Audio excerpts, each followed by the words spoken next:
ejemplo, en las campañas ecologistas con su intento de crear una conciencia planetaria en correlación con el envenenamiento paralelo de mares, ríos, campos y ciudades por petroleras, químicas y nucleares.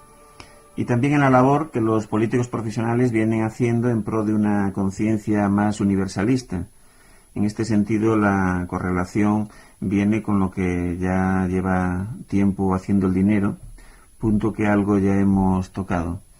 Y, en fin, un poco de estas cosas que para participar en ello y manifestaros en lo que pensáis acerca de ello o hacer alguna pregunta, ya sabéis que contáis con los siguientes teléfonos: el 442-7126 y el 711-1099. Buenos días, Agustín. Gracias, Javier. Y buenos días a los oyentes. ¿Qué introducción nos puedes hacer a este tema? Vamos a ir pensando un poco en torno a ello. Hay una cosa, es lo primero tal vez, que se ofrece a nuestros oyentes o a los ciudadanos en general cuando aparece esta perspectiva de que nuestra patria sea el globo terráqueo de repente, nada menos. Hay algo que resulta en esta primera presentación, pues más bien como halagador y que debería contentarnos a todos los que hablamos de pueblo y que, por tanto, seguimos aquella vieja línea de aquellos filósofos desarrapados antiguos que ellos mismos se llamaban cosmopolitas, es decir, ciudadanos del cosmos mismo, del universo.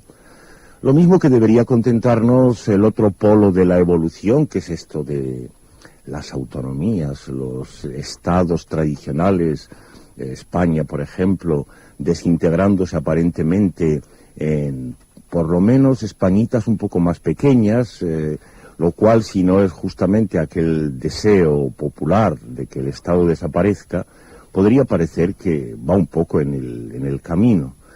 Bueno, esta impresión halagadora para los rebeldes contra lo de arriba, que presenta tanto el globo como patria, como también esta desintegración aparente de los estados en las autonomías, por desgracia aquí se nos aparece, o por lo menos a mí se me aparece como engañosa más bien. Habría que ver qué es lo que hay algo por debajo de eso. Para lo cual, por supuesto, lo primero que hacemos es contar con la impresión de cada uno de nuestros oyentes que nos quiera hablar respecto a cómo se sienten ellos, siendo de repente no tan simplemente españoles como hace unos decenios, sino, por un lado, habitantes ya del globo terráqueo, cosmopolitas, y por otro lado, habitantes de autonomías más o menos pequeñas, ¿no? Si alguno de ellos está ya dando su impresión, lo recibiremos, y si no, seguiré hablando. Sí, no, de momento puedes seguir hablando, sí.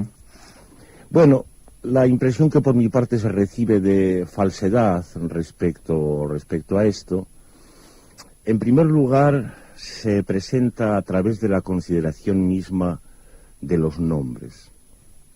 Resulta que esto del globo terráqueo, como cosas un poco más pequeñas que el globo, digamos el Atlántico, el Mediterráneo, Europa, cosas como estas son nombres escolares, son nombres de la geografía escolar. No son nombres que se apliquen directamente a la Tierra, sino a través del mapa y a través del globo terráqueo propiamente dicho, que no es este en el que pisamos, sino que es primero el de la escuela, el que está en la escuela girando en su soporte. Esta consideración de que se trata de nombres geográficos y de escuela es lo primero que introduce una cierta sospecha. Por ejemplo, cosa más horrible, hablando de Mediterráneo, que oír como he podido oír a algunos que hacen canciones y todos, donde se declaran habitantes del Mediterráneo o que declaran que están a la orilla del Mediterráneo. ¿Cómo puede suceder esto? Ninguno de los verdaderos habitantes costeros del Mediterráneo jamás ha sabido que estaba viviendo al lado del Mediterráneo. Él pues vivía al lado de este cabo, al lado de este golfo, iba de este puerto al otro, pero Mediterráneo. Mediterráneo, eso que tan horrísonamente suena en esas canciones, es un nombre escolar, es un nombre de la geografía y por tanto la imposición de una abstracción. Para ver el Mediterráneo hace falta casi ponerse en plan de los mapas de satélite, esos los que a nuestros oyentes les ofrece la televisión todos los días, donde el mundo empieza a verse un poco más de lejos. Es importante ver el orden. Primero están los cartógrafos. Deducen de una observación más o menos directa qué es lo que es Europa, qué es lo que es Mediterráneo y poco a poco qué es lo que es el mundo entero. Después viene el progreso progresado, que hace por medio de esto de la fotografía de satélites, hace casi como si fuera una realidad palpable eso que simplemente estaba en la cartografía escolar. Y después acaban estos pobres señores pues hasta hablando de que verán en el Mediterráneo o cantando esas cositas de Mediterráneo, ¿no? Así es como el engaño se introduce en la gente. Y fíjate, si esto que puedo decir tranquilamente del Mediterráneo y de la famosa Europa tiene ya la bastante razón, que será cuando hablemos del globo terráqueo entero, esa cosa que se instituyó, como todos recuerdan, con esa fecha que se aprestan a conmemorar los estados, la fecha del descubrimiento de América, cuando las carabelas hicieron al mundo redondo, tal como antes había mandado Ptolomeo, como habían mandado los estudiosos, los geógrafos más avanzados, ¿no?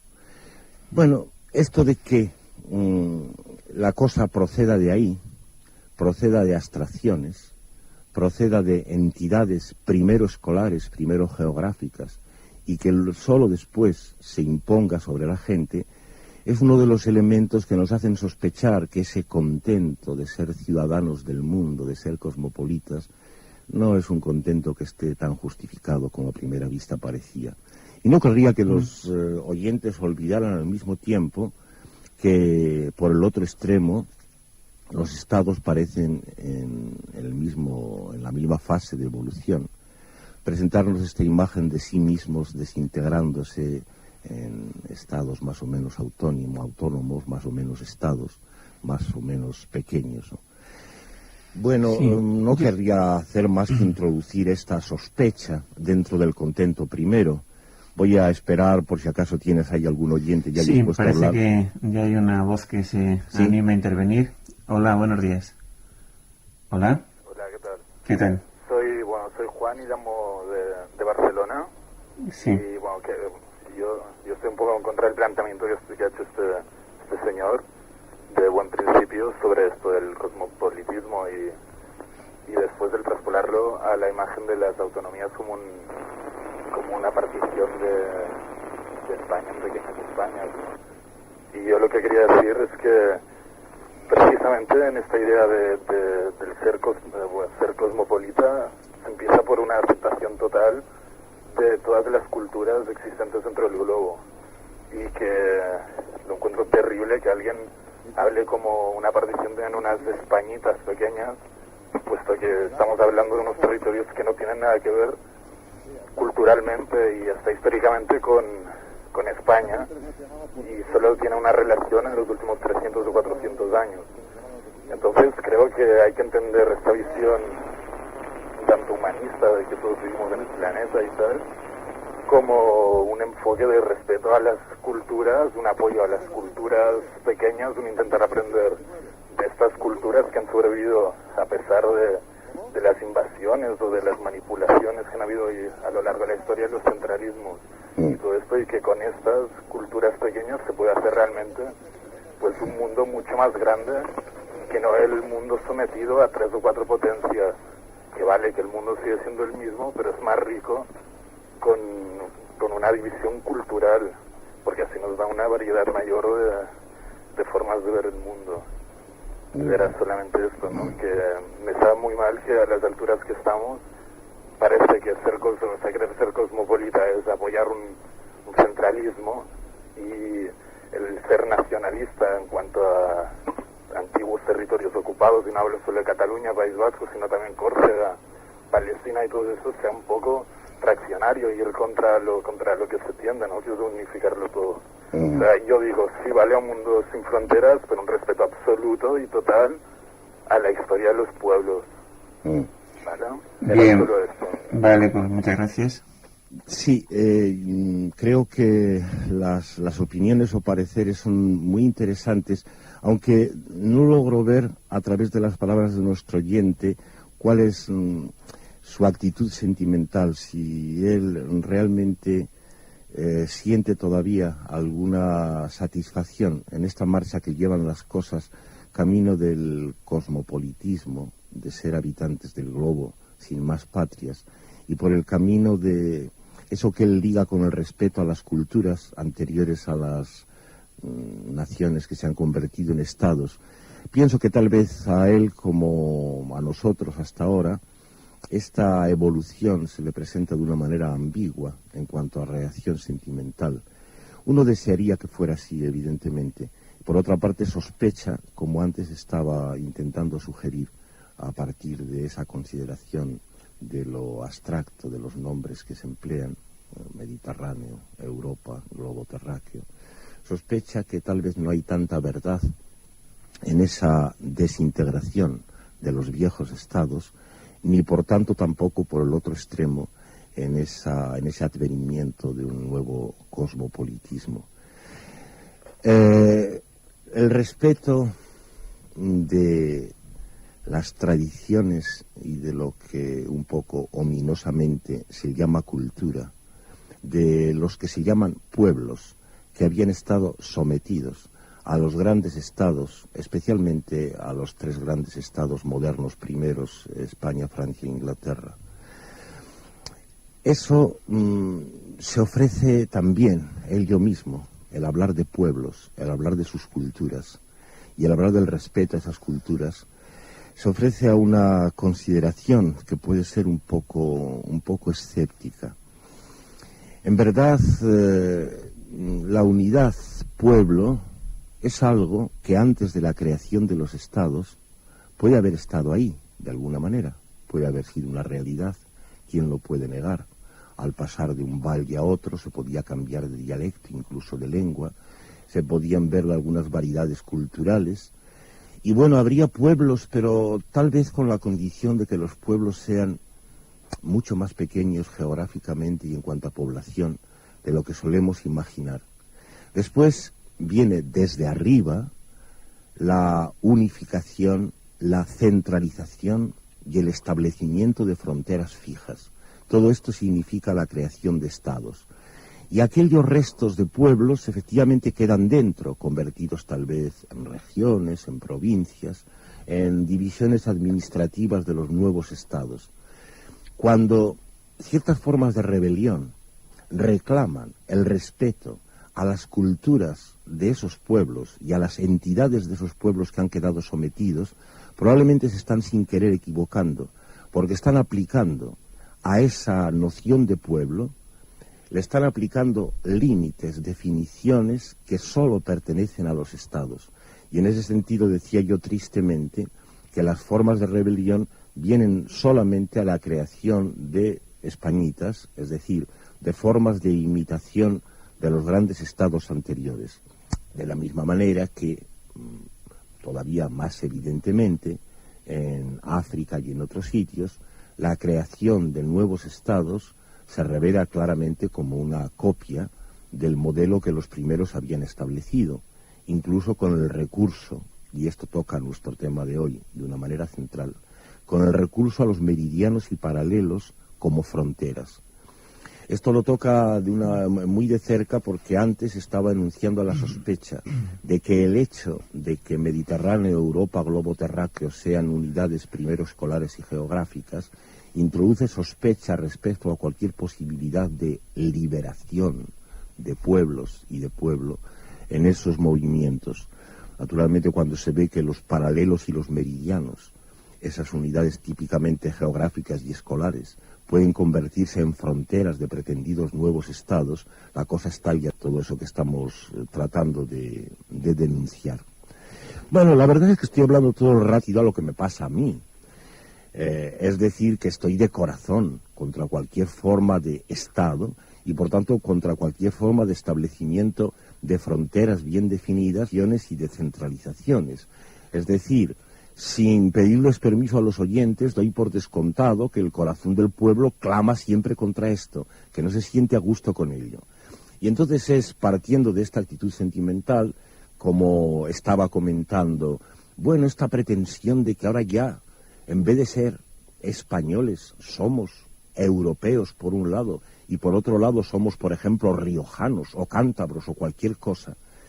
Esto tiene relación con ese deseo subterráneo, profundo, al que llamo corazón del pueblo, o es por el contrario un engaño. Partiendo de esa actitud sentimental mía es como hablaba de esa manera, ¿no? Y en definitiva, como extremo pretensión de ser habitantes del globo. Respecto a esto, si no tenemos más oyentes... A darles paso a ver el primero de ellos. Hola. ¿Hola? Sí. Sí, adelante. Mire, es que quería hacerle una pregunta al profesor García Calvo, Ujú. en el sentido de cuando está utilizando Sí. el concepto de pueblo, Parece que... ¿en qué sentido lo utiliza? Y si este concepto se puede aplicar al resto de la humanidad, en el sentido de cuando el derecho internacional habla de zonas no... de zonas de la tierra que no están sometidas a la soberanía de los estados, que son patrimonio de la humanidad, si en ese sentido se refiere, en ese sentido se puede conceptuar el pueblo de la humanidad, ¿no? El propietario de esas zonas, ¿no? O el que ejerce la soberanía sobre esas zonas. Sí, espera un momento, no te marches de ahí, porque es que he perdido la primera parte de tu intervención. ¿Me estáis oyendo ahora? Sí, Sí, me gustaría que al mismo tiempo que repites en parte, aclares exactamente la cuestión, porque no acabo de captarla bien. Sí, primero quería preguntar el concepto de pueblo, ¿no? Porque es que yo en muchos manuales, muchos libros, no acabo de captar ese concepto, ¿no? Sí. Es un concepto muy resbaladizo, que no dan una definición clara. Y quería preguntarle para usted que ese concepto que significamos, ¿cuál es? Sí, Y en segundo lugar, si el concepto de pueblo se puede aplicar al resto de la humanidad, cuando el derecho internacional habla de zonas patrimonio de la humanidad que no están sometidas a la soberanía de los estados. ajá, sí, muy bien, muy claro, gracias, sí, ahora ya he cogido bien. Bueno, respecto a lo primero, hay que establecer una distinción entre aquello de lo que estaba hablando hace un momento, que era un pueblo, y la noción de un pueblo, que por ejemplo era anterior a los estados pero que ha quedado dentro de los estados y al que las reivindicaciones actuales demandan respeto, etcétera, etcétera. Y otra cosa es la cuestión de pueblo sin más. Bueno, respecto a la noción de un pueblo como una unidad, como un núcleo etnográfico, como algo que vagamente va a preludiar a las unidades políticas, pues ya he dicho, hay que suponer que en la situación relativamente arcaica en que todavía no se han establecido estados definidos con sus fronteras fijas, con su unificación y centralización, la unidad pueblo no puede menos de ser vaga y, como antes decía, consistir simplemente en transiciones más o menos sensibles según los montes o los ríos que haya por medio, de un dialecto a otro, de una modalidad de cultura a la siguiente. En definitiva, cualquier entidad a la que se llame un pueblo, pero que sea anterior a la creación de los estados, tiene que ser necesariamente relativamente indefinida y vaga. Solamente es la imposición desde arriba de la entidad estatal lo que hace que las fronteras sean fijas, que el centro sea uno y por tanto que todo el territorio y toda la población sea una, la que llega a unificar las lenguas, por ejemplo, convirtiéndolas en lenguas estatales, que podemos mejor decirlo así que no nacionales, en lenguas estatales, como el español oficial contemporáneo, el francés y demás, ¿no? Frente a esto está la noción que aquí, en más de una de estas emisiones, hemos venido usando, que es la noción de pueblo, que más que noción es una contranoción.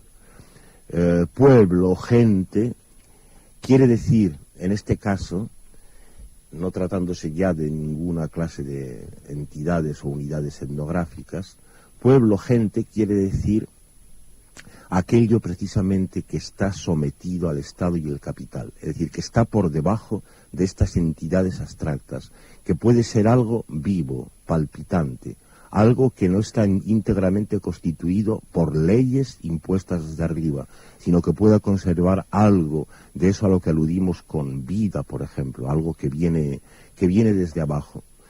Este pueblo se caracteriza negativamente porque no está definido como las poblaciones de los estados o como los grupos de consumidores de la empresa y del capital. No está definido y por tanto no se puede contar. No tiene un número. Esto de que el pueblo de por sí, el pueblo vivo, esté exento de número, no se pueda contar, tiene una consecuencia que es la que más suele sorprender a la gente cuando la saco, pero que es lógicamente inevitable. La consecuencia es que el pueblo, que no se puede contar, no está compuesto de individuos. O sea que los individuos no pueden, por su suma de individualidades, constituir nunca un pueblo. Por tanto, a pueblo se contrapone masa de individuos, que es la que es contable, la que está compuesta de individuos personales, de personas. Esta masa de individuos es con lo que juegan el capital y el Estado. Todo el afán del Estado y el capital, en su presión desde arriba, consiste en querer matar, acabar con los restos de pueblo y reducirlo íntegramente a individuos que por su suma constituyan masas de individuos, tal como en el famoso ideal democrático de un hombre, un voto, que implica que la suma de los votos de cada uno de los hombres da una especie de voluntad, por ejemplo, nacional o lo que sea, que quede ahí expresada, ¿no?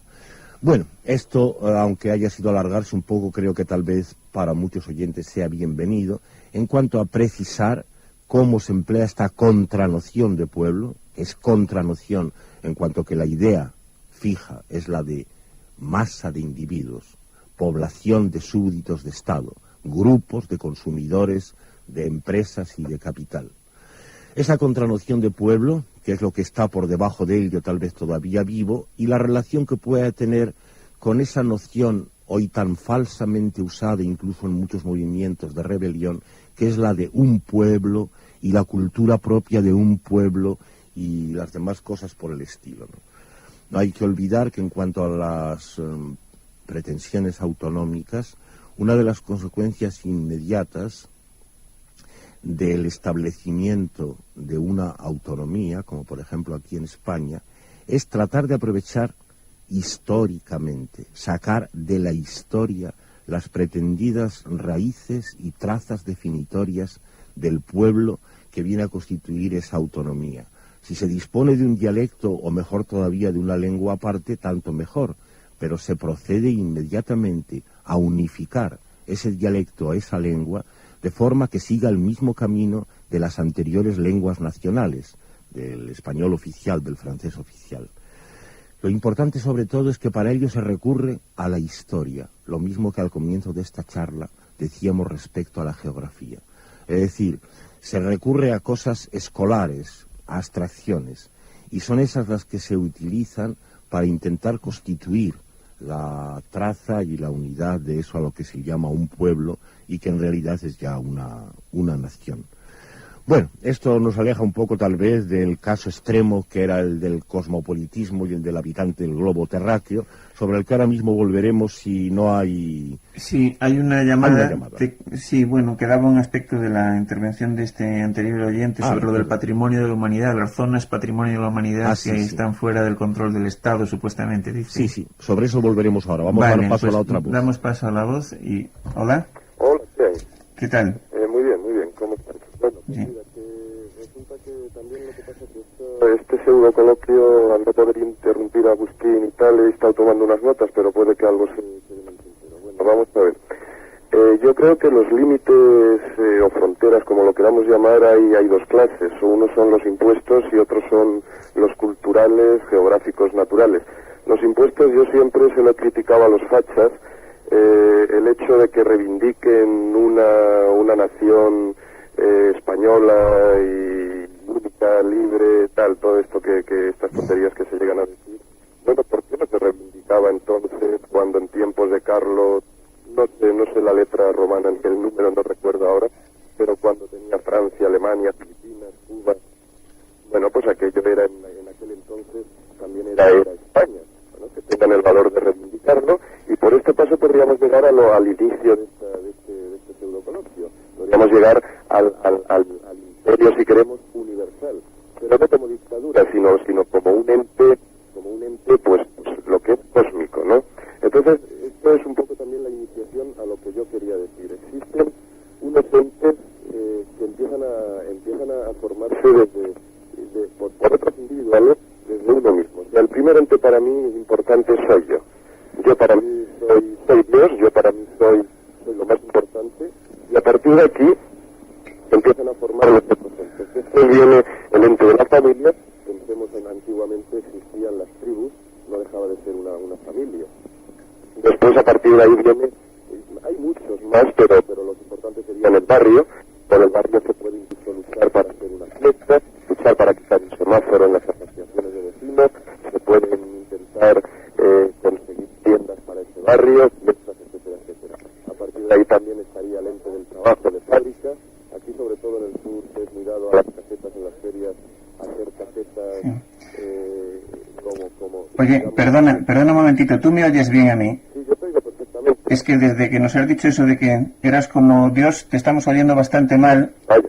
¿Te podemos llamar a ti e intentar restablecer, traer otra línea? Tal vez sí, va. Bien, conforme. Cuelgo entonces, ¿no? Espera, ahora hablas con los que están en control, ¿eh? Vale. Sí, de todas formas yo creo que por lo menos parte de las cosas que al parecer le interesaban a este hombre han quedado relativamente claras. No sé si se podrán enlazar con las que nuestro oyente anterior nos planteaba respecto a los patrimonios que él decía que fueran como de la humanidad, que estuvieran exentos de... Bueno, yo creo que alguna relación hay, y en todo caso me han sugerido muchas, tal vez demasiadas, reflexiones en torno al tema. Vamos a ver cómo nos aclaramos respecto a esto. Este último oyente parece que estaba estableciendo dos tipos de fundamento para las unidades. A algunas parece que les daba como una especie de prestigio natural, mientras que otras se le presentaban como más descaradamente artificiales. Bueno, esto es una cosa que, usando sus propios ejemplos, a mí me gustaría corregir. Yo pienso que unidad definida, es decir, que tenga sus límites o fronteras bien establecidas y que tenga un nombre que de una manera unívoca se pueda aplicar a todo lo que está comprendido bajo él, eso solamente se puede conseguir por medio de la abstracción. No hay unidades más que las abstractas. No hay definiciones más que las de los entes abstractos. Por tanto, aunque eso estalla de una manera más descarada en el establecimiento de los estados, por ejemplo, y ahora en las prolongaciones o disimulos de los estados, que son los entes autonómicos o Europa, el globo terráqueo, en los ejemplos que él presenta ya está. Por ejemplo, en el primero, dice, lo primero soy yo. Y efectivamente, en un sentido, solo en un sentido, se puede decir que ese es el primer ente. Ese ente es abstracto. Evidentemente, si uno abandona la idea de sí mismo, evidentemente empiezan a salirle fibras y flecos, empieza a desflecarse por todas partes, es decir, a encontrar cosas que no se sabe si son yo o si están por debajo de mí o si pasan por mí y que no se está seguro que puedan constituir mi significado. Hace falta tener una fe en sí mismo. Y una fe quiere decir una idea de sí mismo. Hace falta que sepa quién soy yo. Porque si yo soy simplemente que estoy diciendo yo, me, mí, conmigo, mientras estoy hablando, esa es la verdad, tiene una unidad tan fluctuante que depende de las ondas del lenguaje que se está empleando, no es nada. Tengo que pasar de ahí a convertirme en un ente que se sabe a sí mismo, que tiene su idea, que es en ese sentido real, y de quien el Estado puede saber. Por ejemplo, asignándole un documento de identidad con el número correspondiente. Tengo que pasar a eso para que efectivamente yo sea un verdadero ente bien definido y por tanto abstracto. ¿Qué tengo que decir respecto a la familia? Pues el sitio donde las supuestas relaciones vitales, por no decir biológicas, y sentimentales, han venido a convertirse en institución. Ninguna cosa más clara que esta, ¿no? Para convertirse en unidades hace falta pasar por la abstracción. Hace falta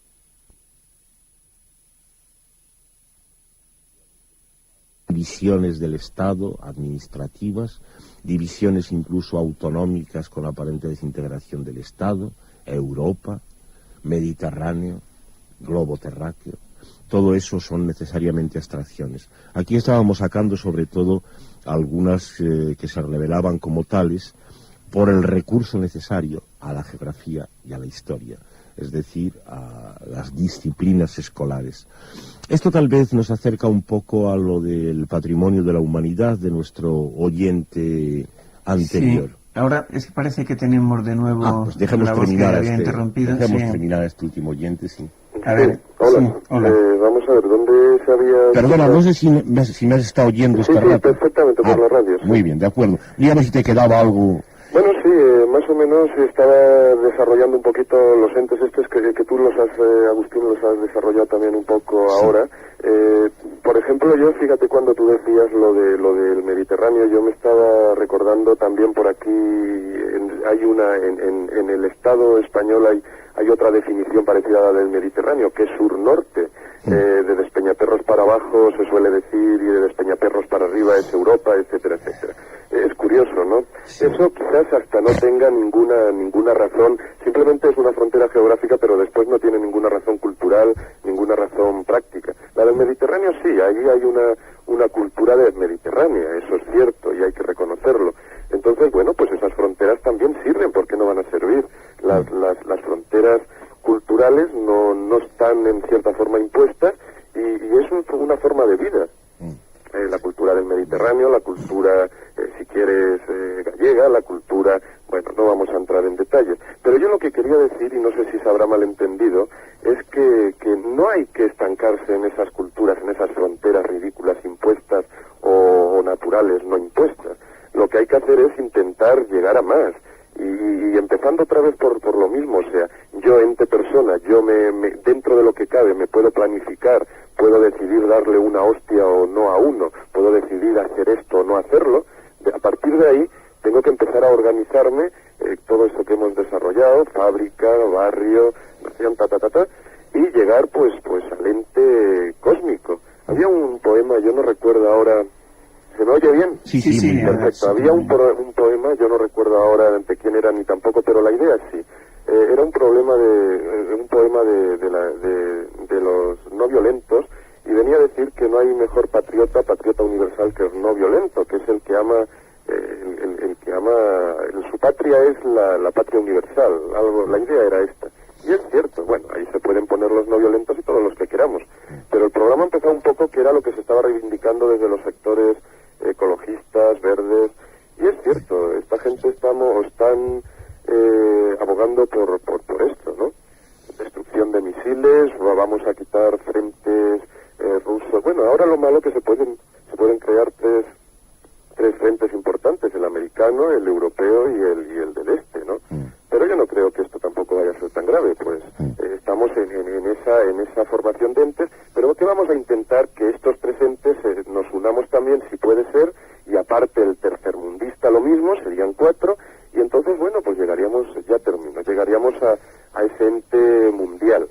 Y a partir de ahí vamos a ver si ahora con los rusos y los americanos en Marte, si hay vida, pues a lo mejor se desahogan o nos desahogamos haciendo batallitas con estos marcianicos de por allí. Vamos a intentar también entonces crear un ente cósmico. Ya está, es un poco el resumen, ¿no? Bueno, muy bien, sí, esto Bien, gracias. Me confirma un poco que en realidad conservas mucha más fe de la que yo pensaba con respecto a que el camino de ir hacia el habitante del globo terráqueo y demás sea algo, no digo ya solo posible, palpable, sino tampoco deseable. No, aquí lo que estaba sugiriendo, y pretendía que yo lo hacía hablando desde el corazón, o sea, no como yo, sino como pueblo, lo que pretendía era colaborar a la lucha contra los entes abstractos más evidentes como Estado y capital, haciendo notar que también los otros, que se pueden proponer como complementos y como sustitutos de Estado y capital, son igualmente abstractos y que, por supuesto, cualquier rebelión popular, vaya hacia donde vaya, pasa por el ataque y la destrucción de estos otros entes que son ideas, como por ejemplo el individuo personal con el un hombre, un voto, y las agrupaciones de individuos donde por suma de voluntades, aunque sea para la rebeldía, se puede conseguir una voluntad del grupo, y por supuesto romper con estas ideaciones que nos vienen impuestas desde arriba,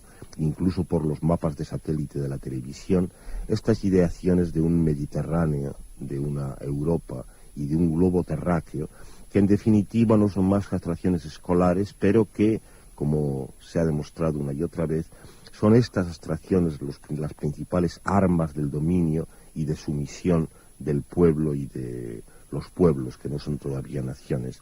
De manera que tendríamos que seguir hablando con nuestro último oyente para que en el desengaño cada vez más profundo respecto a estas fantasías o ideologías, como se suele decir, se encontrara no un camino, pero sí alguna brecha abierta para que esa cosa indefinida, la que llamo pueblo, pudiera vivir o respirar debajo de las abstracciones que se le imponen, todas ellas, ¿no? Bueno, efectivamente, tal vez también nuestro oyente anterior, cuando hablaba de patrimonio, una palabra tan jurídica, y parece que quería distinguir unos patrimonios que sin duda él declaradamente condenaba como siendo patrimonios pertenecientes a entes claramente abstractos, estados, por ejemplo, y luego otros patrimonios que serían patrimonios de la humanidad. Claro, no se daba cuenta que tal vez no se pueden las palabras usar tan inocentemente, que la palabra patrimonio está demasiado cargada y que por consecuencia el otro término de la expresión humanidad está igualmente cargada de vacío, una y otra, es decir, cargada de abstracciones, pero repito una y otra vez, son estas abstracciones, este vacío, los principales instrumentos del dominio. Lo cual me da paso a una cosa que desde el principio no quería que dejara de tocarse y a la que nuestro último oyente también ha aludido al hablar de los verdes y los ecologistas. Es decir, es la idea misma de naturaleza que está muy ligada con lo del globo terráqueo. Esta idea que estamos denunciando y que hemos comparado con el ideal del cosmopolitismo de los antiguos, esta idea del globo terráqueo encierra en sí aquella otra idea de que hay una naturaleza, principalmente en este globo terráqueo y después también fuera, de la cual la humanidad, esa humanidad de que el penúltimo oyente hablaba, la humanidad debe de alguna manera cuidar. Esto es verdaderamente terrible porque es la aceptación, es el reconocimiento de todas las abstracciones. Si la naturaleza es algo de lo que la humanidad puede cuidar, la naturaleza se ha convertido en algo puramente de papel y letra, en un ente puramente escolar que no está ahí más que para servir de carnaza todavía a la abstracción que ha venido a ser la verdadera realidad. Es como cuando los pueblos indios de América del Norte se convierten en reservas de pueblos de indios dentro de los Estados Unidos de América y formando parte de ese conglomerado. Se han convertido en nada más que carne para el sostenimiento de la única realidad abstracta que es la de los Estados Unidos de América. Para eso sirven también las reservas de indios y cualquier cosa por el estilo. Respecto al globo terráqueo, parece que las reservas de naturaleza habrían de cumplir una función análoga. ¿Dónde está la vida? ¿Dónde está la naturaleza cuando los hombres tienen que cuidar de las focas y de las praderas del centro de África y hasta de las nieves del Kilimanjaro, si es preciso? Se han convertido en juguetes de estos niños terribles y con la cabeza gorda de abstracciones que vienen a ser los supuestos cosmopolitas o habitantes de este mundo. En fin, para demostrar, bueno, no sé, había un punto más que quería tocar y se va haciendo tarde, pero si hay más voces vamos a dejarles tenemos paso. dos llamadas más que yo creo que tendrán que ser las últimas y mejor les damos paso. Adelante. Hola. ¿Sí? Sí, adelante.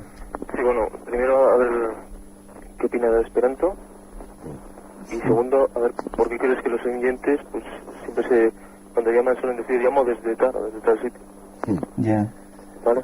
De acuerdo. De acuerdo.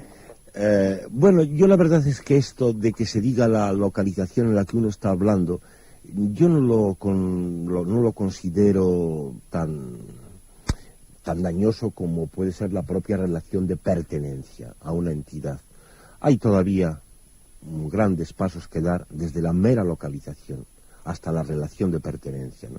Bueno, hay un gusto de que se sepa de dónde viene la voz. Esto de la radio nos condena a una forma de interlocución que es que carece de una condición que en la interlocución normal pues se da sin más, que es que al oyente y al interlocutor se le está viendo, se ve de dónde viene la voz. Es bastante normal que los oyentes se sienten inclinados a decir llamo desde Badajoz, simplemente para sustituir un poco a esa condición de la falta de localización. Bueno, en cuanto a Esperanto, Volapük, latín moderno, para uso moderno como se llame, y todos los demás intentos de lenguas universales, es algo de lo que en los libros de lingüística pues me he ocupado de vez en cuando con un poco más de detalle. Tal vez a las horas que son no podemos extendernos demasiado en ello. Por supuesto, el intento de la creación de una lengua universal que supere las diferencias idiomáticas tiene una relación inmediata con este ideal del globo terráqueo y de los hombres como habitantes del globo terráqueo. Por supuesto que es así. Bajo la noción de Esperanto está la creencia en la noción de humanidad que aquí estamos combatiendo como abstracción que va contra la vida del pueblo. Hay una creencia en cualquier inventor y promotor y difusor del Esperanto u otra lengua por el estilo, hay una creencia y una fe en la humanidad, que aquí no tenemos. El Esperanto, por desgracia, es una lengua que necesariamente está fabricada desde arriba. Es decir, en ese sentido tiene que ser una lengua contrapopular.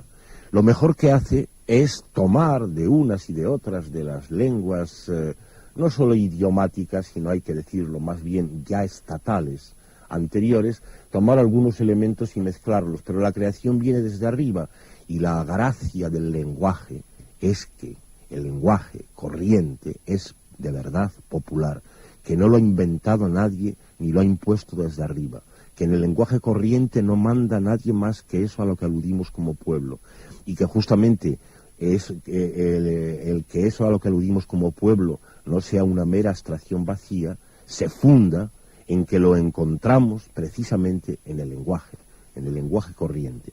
Claro, el lenguaje corriente no se presenta como una lengua general. Por debajo de todos los lenguajes hay una lengua común.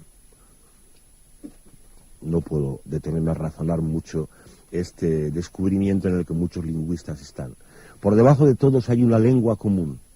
Todas las gramáticas tienen una gramática común como núcleo, como corazón. Pero las únicas lenguas que se nos presentan son idiomáticas. El resultado es que el Esperanto, el Volapük y demás son a su vez también idiomas. Paréceme que esto está en contradicción con la pretensión de ser universales, pero es así. Vendrían a ser idiomas universales y de ninguna manera la lengua común y popular. Bueno, tal vez me he extendido demasiado por esta tentación que me ha puesto este oyente a última hora. Bueno. Y vamos a pasar al otro antes de que termine con un punto. Sí, vamos a pasar entonces a la última llamada. ¿Hola? Hola, ¿qué tal? Soy Alfonso de Madrid. Hola. Mira, yo es que era una pequeña puntualización. Me parece que la noción de globo terráqueo como una especie de patria me parece absurdo si en teoría por el momento somos los únicos habitantes del universo. Por lo menos los únicos que se conocen. Entonces es como si España fuera la única tierra habitada de la Tierra. La noción de español o patriota sería absurda. Lo mismo que decir que uno es el mejor cuando es el único es ridículo. Muy bien. Muy bien. Hemos tenido mucha suerte porque justamente este último oyente, creo que es el último, ¿no? Sí. Este último oyente ha acertado a sacar el punto que a mí me quedaba por tratar y que desde luego él ha expuesto con mucha claridad, aunque no estoy muy seguro si del mismo lado que yo iba a exponerlo o desde el lado del revés, pero en todo caso lo ha expuesto con bastante claridad. Efectivamente, el globo terráqueo es una cosa escolar, es en primer lugar el globo de escayola o de cartón de la escuela, sostenido sobre un soporte, y solo de ahí, por medio del progreso progresado, trata de convertirse en el globo terráqueo en el que pisamos, ¿no?